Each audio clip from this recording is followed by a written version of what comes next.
And all of a sudden there was this crash, and they sent a tow truck to untangle my car from the tree and everything else, put it on the back of a flatbed tow truck, and we headed to Merritt Island, which was where I live.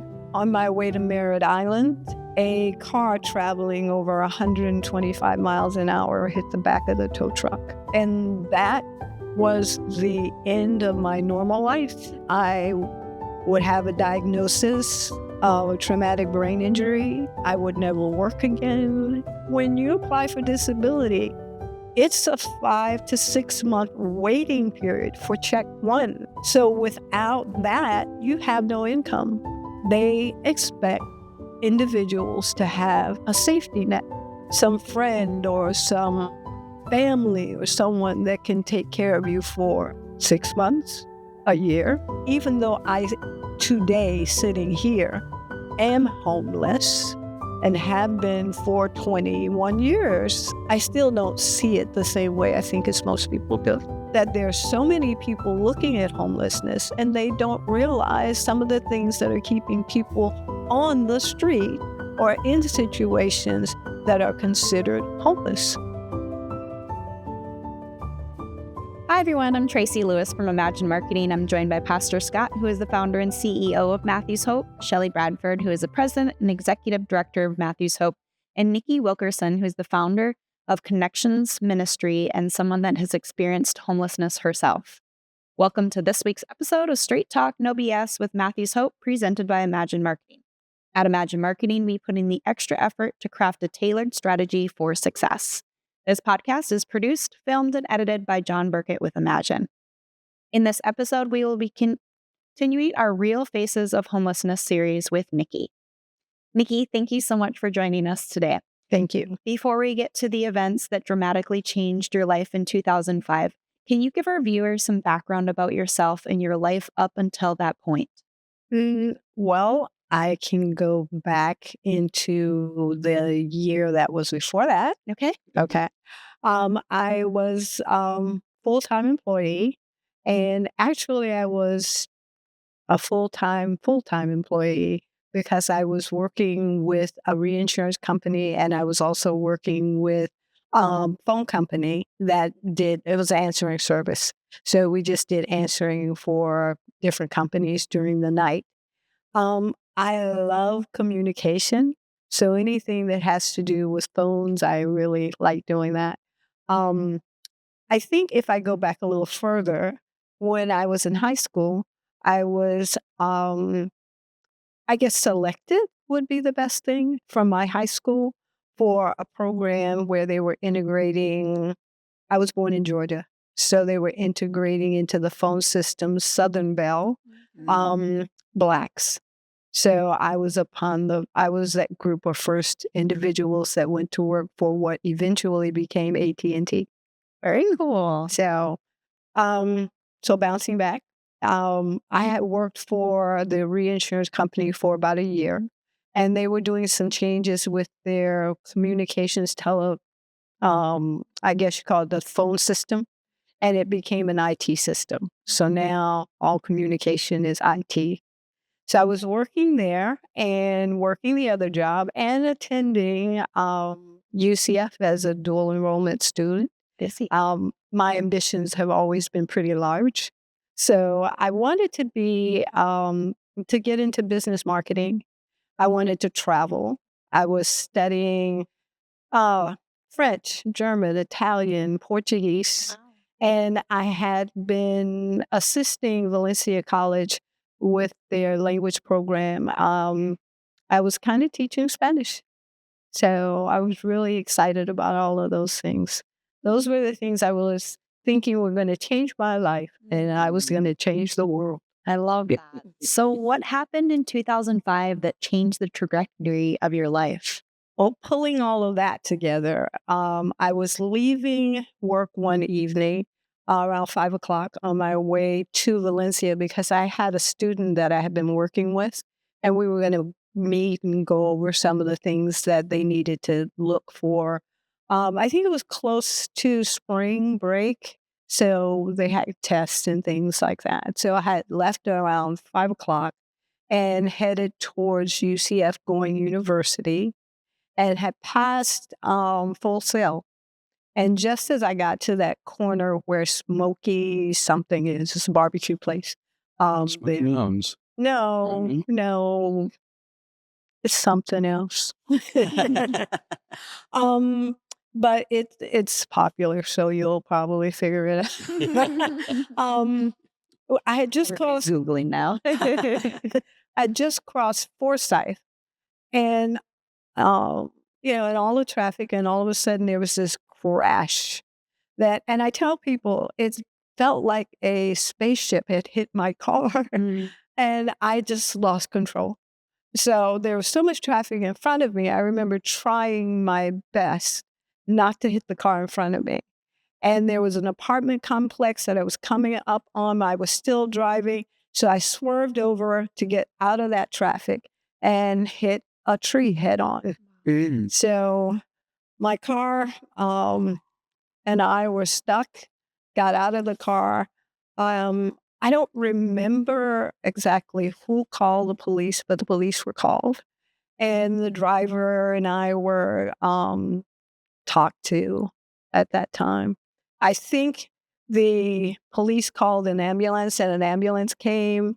And I remember the ambulance driver saying to me, "You have no cuts and no bruises, so we've got an accident down the road. So we're going to go there. And if you have any issues, then call us." So I called AAA, which I had, really glad. And they sent a tow truck to untangle my car from the tree and everything else, put it on the back of a flatbed tow truck. And we headed to Merritt Island, which was where I lived. So, wow, that's the first accident. On my way to Merritt Island, traveling, I guess they call it the Beach Line 528. A car traveling over 125 miles an hour hit the back of the tow truck. Are you kidding me? Oh, my heavens. No. I was not prepared for another accident. And I believe when it happened, I was just sorting through everything from the first accident and wondering why the driver had pulled off into what I considered a dangerous area, because the road goes off to 520 and you can go under that bridge, and 528 goes over it. And he pulled out, and when he pulled out, that's when I heard the crash again. And I thought my car fell off the back of the truck. So I'm trying to figure out what is happening. And he starts aiming towards the median where the grass was. But then, for some reason, he turned towards the bridge just as we were getting to the place to cross the bridge. And he said, "I can't stop. I can't stop." And I'm screaming at him, "Stop this truck." And he just reaches down and pulls the emergency brake. And when he did that, the truck stopped with enough room for me to get in front of the truck and walk around it between the guardrail of the bridge. So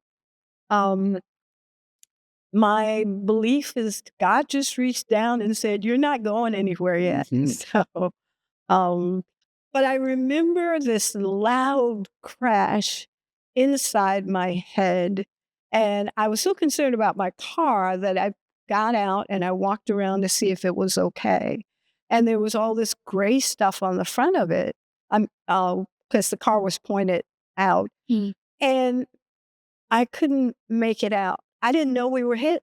I didn't know we got hit. I was just thinking my car fell off those chains, but my head was hurting. And I felt dizzy. I saw people running towards me. And it didn't make sense that people would be running towards me on that road, but they were. And this woman came up to me and she said, I'm a nurse, and keep talking to me. And I told her, which I always tell people when I'm in situations, I was born with fatal blood disorder called G6PD.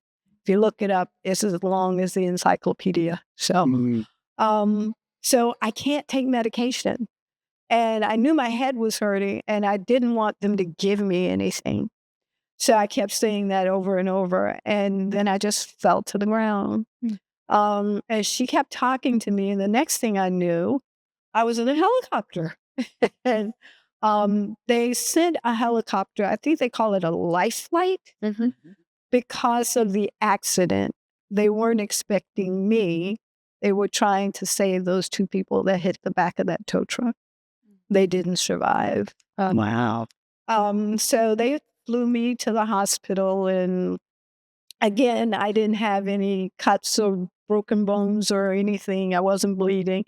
So I remember having a discussion with the ER doctor, trying to explain this G6PD thing, and we got into a fight. So he was saying, I'm the doctor, and it's like, and I'm the patient, and you're not giving me something that's going to kill me. So they did a CAT scan, and then they discharged me. And I remember the doctor saying, you're probably going to have a headache for a couple of days, so don't go to work for a couple of days. So I called the office. I knew I would get the night line and left a message that I was not going to be there the next day. And that was the end of my normal life. From that, I eventually found out that I would have a diagnosis of a traumatic brain injury, that I would never work again, that I couldn't even recognize the person that I was anymore. So I think from there, for me, it was trying to put the pieces together as to what happened that night and what I lost that night and what I could possibly do going forward. My only concern for a couple of weeks was my car, because it had been towed. So with it being towed, that meant I couldn't get my things out of it. My books were in there, my personal items were in there. And so I had a lawyer. I had years and years before that gotten involved with an organization that is now called Legal Shields. So I knew I could call a lawyer and could talk to someone and they could kind of walk me through all of this. And I set up an appointment to go in and talk with Kevin Knight. And he just was my angel. He said to me when I sat there trying to explain to him my car and why I needed to get in it, do you talk like this all the time? I couldn't find my words anymore. I didn't know how to talk anymore. And I said no. And Kevin was sitting there in front of his typewriter and he started just typing. And he said, I need you to get a trial neurologist and I will tell you who. He connected me with my neurologist. He said, I need you to do this and I need you to do that. And before I left his office, I had a document that gave me the right to get into my car. He said, just take this to the tow area and let them know that you have a lawyer. Don't talk to anybody else. Let me do it. And that just took so much weight off of me because I didn't know how to sort through all of this stuff. My doctor became my second angel because they started talking to me about things I had no idea about: traumatic brain injury, loss of short-term memory, the damage to my skeletal, the crushed disc that I have in my neck and the crushed disc that I have in my back, all of the things that happened from that accident. I didn't always know how to sort all of that together. But when we started talking, he said to me, you're 55 years old. If you were 40, there'd be some hope for you because your brain cells could regenerate or something. But that's not going to happen. And that means that you will not be able to probably speak normally again. You won't be able to think. You won't be able to process again. He said, your brain is going to be like the Library of Congress, but you won't have a card catalog. So you won't know a lot. Wow. And I listened to him and I said, no. I said, that's not my life. That's not going to be my life. I don't believe that's what God wants for me. So no, I refuse. And he said, okay. So what does that mean for you? I said, it means we're going to work together to try to fix whatever you just said is wrong. And that's what we did. We tried a lot of stuff. At that time, I did not know anything about Social Security, about doctors, about healthcare, about short-term disability, any of that. So I kind of plunged in with the insurance company for as much help as I could get. But it was hard because I had worked for that company for 6 years. I had been vested in that company. We had gone through 9/11 together. There's so many friends I had. And I wasn't the same person. And I remember going in to talk to one of our vice presidents. And he walked towards me. He heard me talking. And he turned around and started to cry. And I think that's when I realized something was really wrong. So my neurologist and I started this chart I made. I made a chart so I could kind of every day tell him what was going on because he didn't know me and I didn't know all the things that were happening. So I just wrote down every day something that I had. And I was really, really fortunate because my doctor's office was across the street from where I had just moved in the weekend before the accident.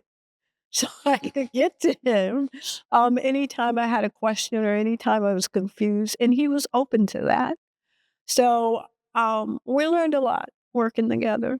And over the time that we were together, working on healing me or preparing me for the next step, I got to the place of understanding he would be my friend. I had one criteria, and that was no medication. I knew the kind of medications that he would prescribe, and I knew they were addictive, and I said no. And he said, you're going to be in a lot of pain. And I was for a long time. Yeah. So did you become housing insecure or homeless as a result of those events? Yes. Can you talk a little bit about that? Well, as I was saying, the first weekend before the accident, I had moved into a shared apartment situation. A friend of mine and I were renting a 2-bedroom apartment together. After that accident, I couldn't work anymore. So my company, I guess it is the system that they put in place of zeroing you out. So they paid me all that I was due for that year. And then I was on short-term disability for a period of time. I knew that I could apply for Social Security, so I did that. And I was approved and told I would have 6 months before they would send me a check. Yikes. Which I don't think a lot of people know. When you apply for disability, it's a 5 to 6 month waiting period for check one. So without that, you have no income. Being that I was 55, I didn't have any parents to take care of. I already had my own bills, so no one's going to take over my expenses and say, I'll pay for your car or whatever. So I didn't have any money. Wow. And for 6 months, I had friends that could help me couch surf. I'm very creative when it comes to negotiating my lifestyle. So I had a friend that was in the service and was going into a deployment for a year. So I said, I will house it for you so you don't have to end your lease. And I did that for a period of time, which meant I wasn't on the lease, so I was hiding. And when the management found out there's some strange person there, they wanted to talk to me. So I had to go into negotiation mode and say, yes, I'm not on the lease, but because this person is in the military, I'm trying to help them, put on my nice face. And they said, okay, you can stay for the duration of the lease. But after that, I had nowhere else to go. And I needed to travel between Merritt Island, where my doctor was, and Orlando, where my lawyer was. So I'd have to figure out ways all the time of getting back and forth. So on many nights, there were nights when I would sleep on my lawyer's front step because I didn't have anywhere. And I would say to him the next day, I'm here for my appointment. But yeah, you lose a lot waiting on disability. And you have no funds. And I think a lot of times, even in conversations I've had with organizations, they expect individuals to have a safety net, some friend or some family or someone that can take care of you for 6 months, a year. And that's not practical. Right. Shelley, how many times have you seen guests walk in your door because of an event like this that they never saw coming, that completely changed their life? Well, I mean, we've recently been talking about the baby boomers and, those people that, just life happened, right? But, we've also had people who've had car wrecks, who have, have traumatic brain injuries.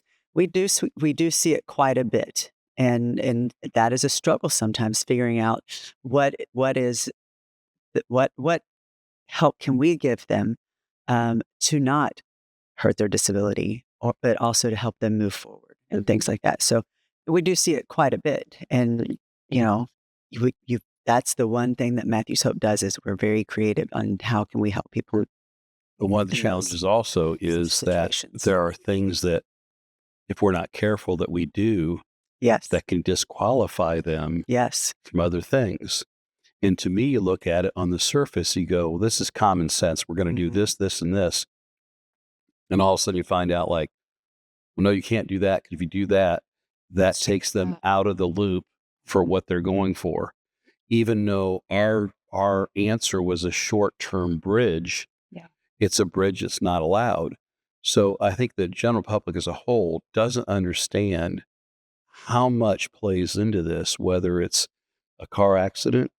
We've had people that have had workplace accidents, falls, construction workers that have had falls, hit by a vehicle on a job site. I mean, there's so many different things that are completely unplanned that we're always looking. We call it the end game. What's the end game? We take somebody in, we're catch and release program. How do we do this? And the frustrating part is we're seeing more and more of this type of thing. And Shelley mentioned the baby boomers in particular. The end game, there really isn't much of an end game that most of us would think. Our end game is to move you towards a life of independence and self-sustainability. Well, that's probably not going to happen if you're in your 60s, 70s, 80s, or throw on top of that you're in that 50 and above age group, and now you've had a severe injury of some kind, whether that was a brain injury or some other disabling injury, and it's really tricky. And I don't think the general public really realizes how difficult it is to help people. The other sad part is things like brain injuries and some of the other injuries we see. You can't visually see them. Right. Yeah. So I have people say, well, I understand why he just doesn't get off his backside and go, okay, well, spend 15 minutes with them like we do or longer, and you're going to see it very clearly. But from a visual standpoint of seeing someone sitting at a table or on a bench or whatever, I remember the one thing, we're always taught not to judge a book by its cover. In this particular, in our country right now, we like to judge by the cover, with no inkling of what's going on in that person's life.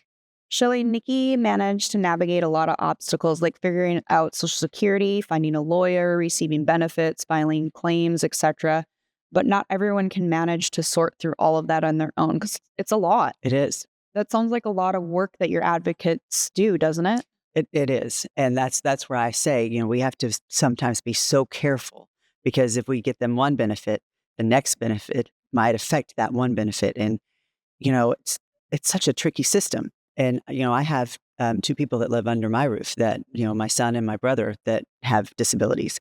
And I have to navigate that. So I can't imagine how you did it with a brain injury.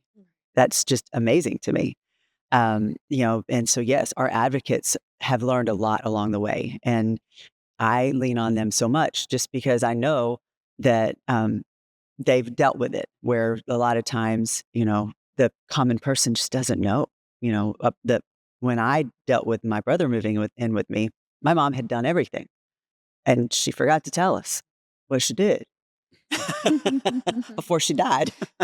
So I applaud you for doing that all, because that had to be so much work and so taxing on your body. Yeah, and Nikki was fortunate too. It sounds like that she had an attorney and a doctor that recognized that she was going to do what she could do, but her due to her injury was going to be limited, and they navigated that with her. That is not a common That thing. is not You don't common. normally get that. That is so far off being reality. So God bless that happened. Yeah. But yeah, Nikki, before the accidents you experienced, did you ever think about the fact that you could find yourself homeless or in a housing insecurity someday? Think about it? No, because the terms that we use for homelessness are normal life sometimes.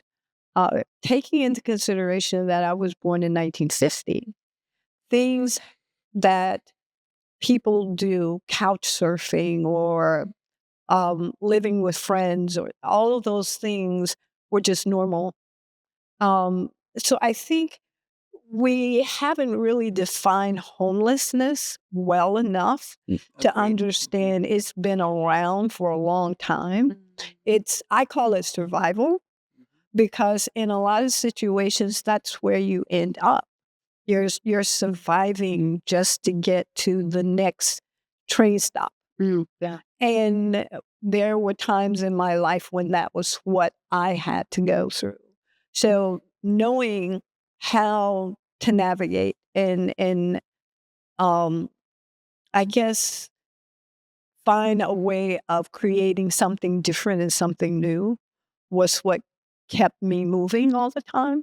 But no, I never thought of myself being homeless. And even though I today sitting here am homeless and have been for 21 years, because this is June, I still don't see it the same way I think as most people do.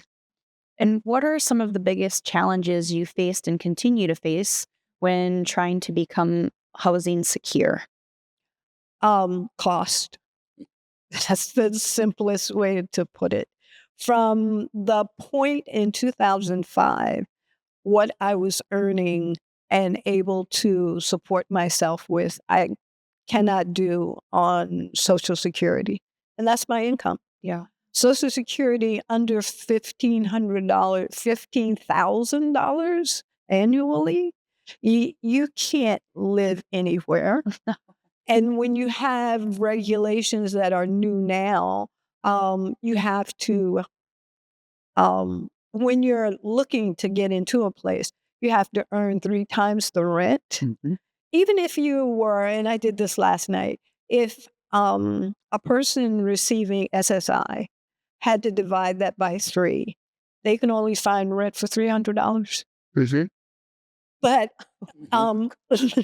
it is amazing that there's so many people looking at homelessness and they don't realize some of the things that are keeping people on the street or in situations that are considered homeless. and that's without the other challenges she's had. We're just talking about, I mean, when you figure a typical apartment now in the roughly 25 or so municipalities that we serve is around You $2,000. can't get a room for $300. Well, you can't. No. It's simple. But figuring it's about 2,000. Okay, if you want to live by yourself in a one-bedroom apartment, you would have to have an income of $72,000. We live in Florida. That is not a common thing for people to make that kind of money.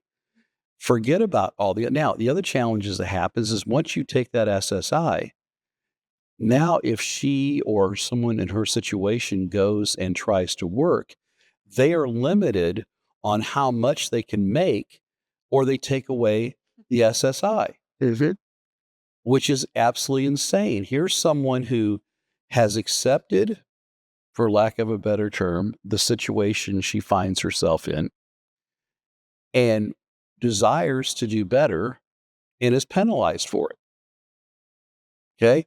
It's almost like the system has been designed for failure. Yeah. And I don't know what the end purpose of that is. I just don't know. And I've thought about it a lot in my own homelessness and dealing with other people over the years and their homelessness. I don't know what the purpose is to allow things to be so bad and allow them, in my opinion, to be set up for failure. Yeah. Niki, what is Connections Ministry and why did you start it? Okay. Connections Ministry started because of the disconnects that I saw in certain service areas, certain churches, whatever organization is working with people with poverty, homelessness. There are organizations that are doing great work that do not know down the street from them. There's another organization that's doing great work. And because of the fact that I needed them all, I knew them all. There are a lot of organizations doing great work that don't really know how to have a conversation with the person they're working to help. And having had the ability to have those conversations because of places that I landed, I just thought, okay, maybe I can be a connector. So connections, yeah. So I would go around and have conversations with people that I believe wanted to do the same thing that I wanted to do, just help navigate all of this for people. I had, let's back up a little bit. I had a need to do something after the lawsuits and the conversations with doctors and finding out that I couldn't do. So one day I decided that I wanted to go to church. So I went to a church that was within walking distance of where I was. It was Christmas Eve. And I didn't grow up in the church, so I don't know all of the churchy things. I believe Christmas Eve churches were open all night, and this one wasn't. So they had closed their last service. And I stood outside and I felt so bad because it was like, well, I want to go to church, I can't go.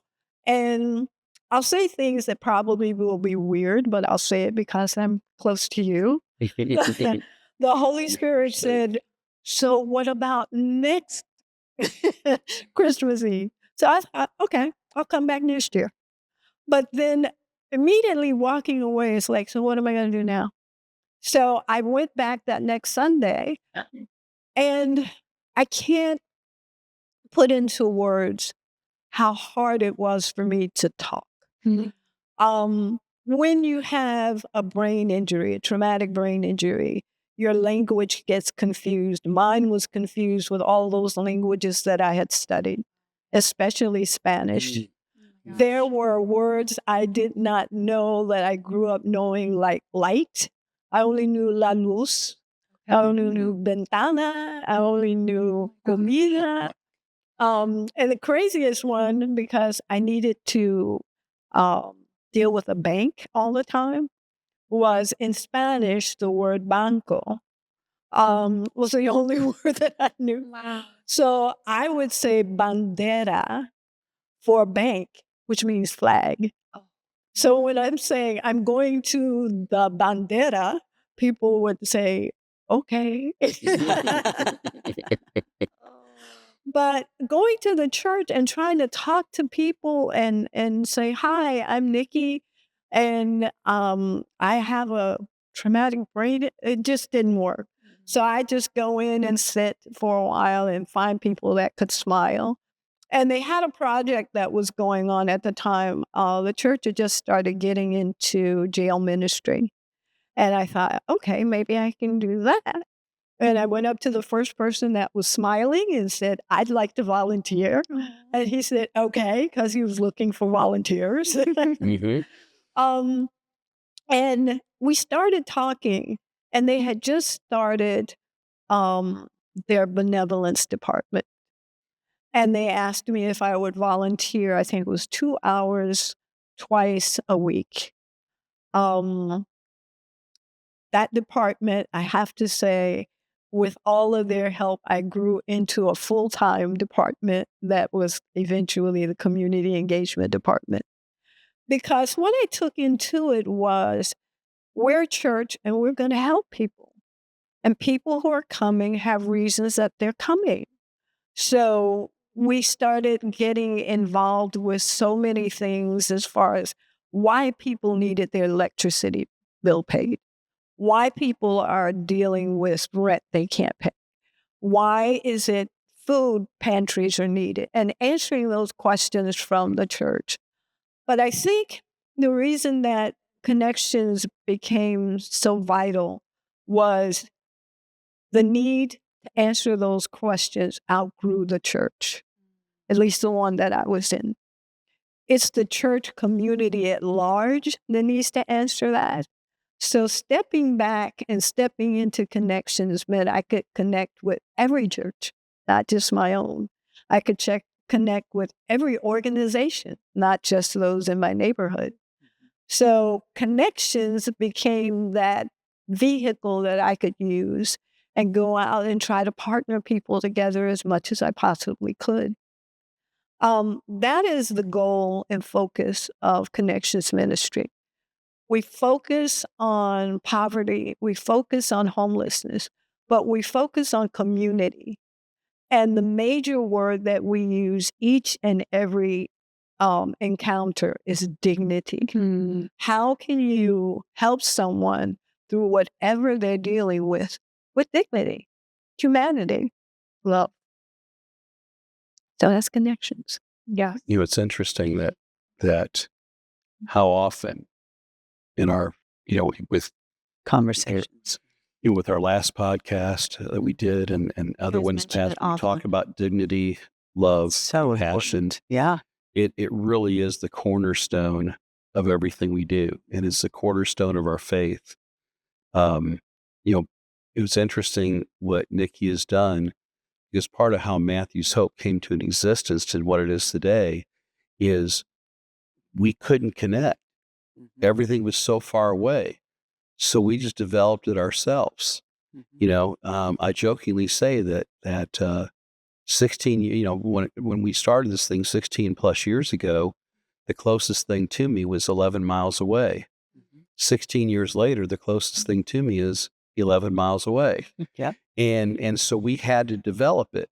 But Niki took, what she knew and from her own learned experience is like, we got to get these things working together. And she's one of the few people that I've actually seen do that successfully, partly because I don't know that she knows the word give up. When she injured her brain, that word completely left her ability to speak. Yeah. Give up. She does not give up. She keeps pushing forward. Yeah, for sure. Scott, Shelley, do you have anything that you want to ask Niki before we wrap this up? I'm trying to remember when we first met exactly, because I was intrigued by you then. I am intrigued by you now, in your thinking, but I still haven't been able to. And here's what's funny: she's probably going to be able to tell me. And yours was due to brain injury. Mine was due to severe drug use. I have one one brain cell that I've been nursing for the last 40 years or so. My recall is pretty good, but my memory about certain things are just gone. Your face has never left my mind. Well, I think that's because I hung around you for so long. When I was in the church, the one thing I respected was people who were doing things that I wanted to on a level that I didn't believe I ever could. And out of those 2 days, I would try to find organizations that I could talk to. And one day I was looking and I found Matthew's Hope. And I called and spoke with someone really nice on the phone to ask if I could come out. Location, you're 11 miles. I was at Fashion Square, and I got on 2 buses to come over to Matthew's home. That's amazing. That's a pretty good haul. And I remember you saying, we start at, I think, 9 o'clock or so, or it was very early. And I thought, okay. So I called Links and it's like, so how do I get there? And I rode that distance on the bus. And I got there earlier enough just to see everybody starting to organize everything. Everything that I wanted to have happen in just our community, you were doing already. You were busy, but you took time to sit and talk to me. And I would ask you my questions. How do you do this? Or how do you do that? And you start talking. Someone would come up to you and you engaged in them. And I remember one conversation, we were talking, we were sitting outside, and a young man came up to you and said, I want to go home. And you said, okay. And he said, I just need a bus ticket. And you said, okay. So tell me about that. And you engaged with him on that level of dignity and humanity, not that fill out this form and do this. And you just had a conversation with him. And you said, this is what I think you need to do. And you gave him some, I think you need to do next steps. I stayed there all day until my bus came. And from time to time, I would call and I'd say, Pastor Malou, should we do this? Can we do that? I remember when you started your point program, because I would just started thinking people that are coming in to the community engagement need to have a way of connecting. So anytime I had a question, I'd call you and you'd answer. And you guided me through all the way to when I think Samaritan Resource was just coming into being. And I said, well, you said, well, go check it out. And I did. But yeah, you've been my guardian angel for step 1 to step 10. I don't know about that. Niki, I know there's another part of Connections Ministry. Did you want to talk about that a little bit? Yes, Nikai's Closet. And it is Nikai's Closet. I took that term out of the Bible when God decided Abram was going to be Abraham. I decided it was going to be Nikai's Closet because it's not Niki's Closet. It started from the different people that needed donations. We have a principle about donations. They have to be dignified. We are always looking to have donations for individuals who are experiencing homelessness. So shoes, if you're going to give me shoes, they've got to have really good soles. I only accept athletic type shoes because I used to walk a lot, and those are the shoes I needed. But we have different areas in there that have emphasis, because one of them is Richard's Corner.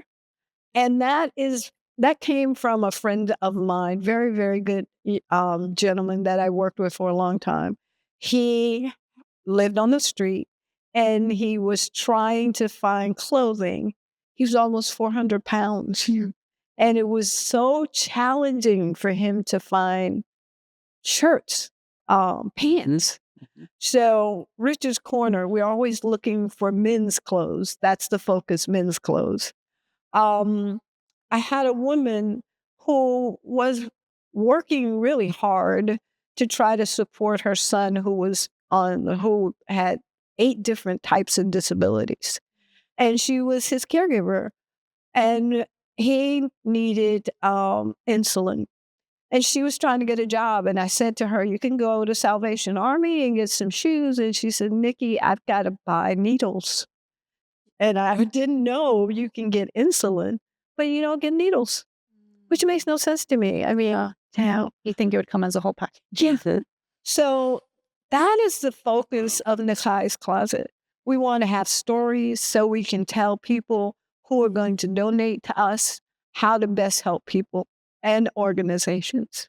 And if somebody wanted to donate, how would they do that?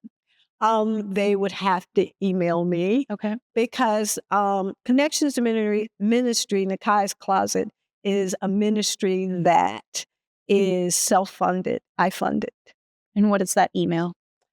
It's nik.connectz@gmail.com.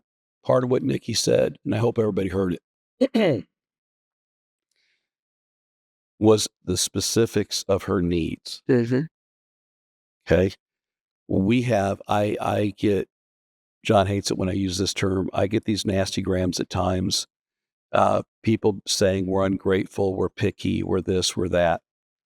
The reality of it is we're in the trenches every day. And when you're in trenches every day, you have very specific needs. I always talk about, like us, we'll take work boots, but outside of that, I don't need leather shoes. We need athletic style shoes, preferably mesh style shoes that are washable and breathable. Our folks are walking a lot. She talked about how much she had to walk, and the people she's serving are walking a lot. The fact that she needs needles, isn't that crazy? I can get you I can finally get you the medications you need to live a healthy life, but I don't have the needles.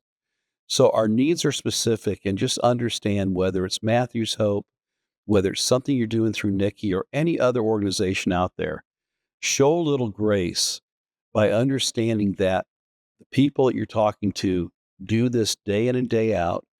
We never turn it off. It's 24/7, 365. Even when we're resting, we're thinking about the people we care for, and understand that we have limited space also. As crazy as that might sound sometimes when you look at the size of our campuses, but we know what we need, and we know what our folks need, and we need to focus on those things. So I just want to bring that up because she's sharing that, yeah, it's great that you want to give me blah, blah, blah, but I have no use for it, and now I have to figure out what to do with it. Yeah, that's a great point. Thank you, Niki, so much for joining us today, Scott, Shelley, and thank you to everyone for watching and listening. Please like, share, and subscribe to this podcast to help us reach a larger audience. Take care.